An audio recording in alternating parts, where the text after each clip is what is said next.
On a rainy November afternoon, Ayan sat in his favorite café, sipping coffee by the window. The warm glow of the lights and the soft hum of conversation around him created the perfect backdrop for his thoughts. A notebook lay open in front of him, filled with the beginnings of a story.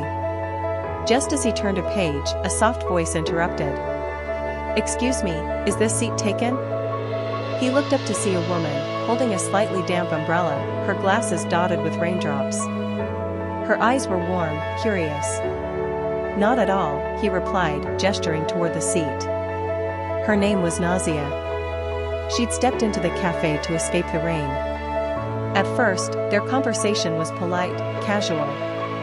But as the minutes turned to hours, it grew deeper.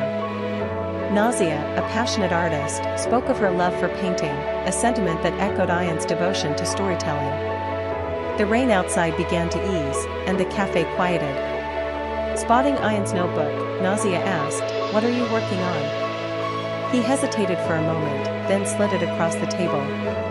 It was a love story, but unfinished. Nazia read it, smiling at the playful humor scattered throughout the pages.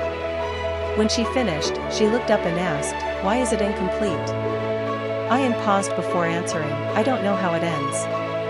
With a thoughtful smile, she replied, "Maybe the ending is still unfolding."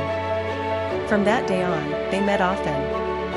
What began as chance encounters grew into something more: shared sunsets, conversations about dreams, and quiet moments of understanding. Months later, on another rainy day, Ayan surprised Nazia with a gift, the same notebook, now completed. She opened it, her heart racing as she read the final lines.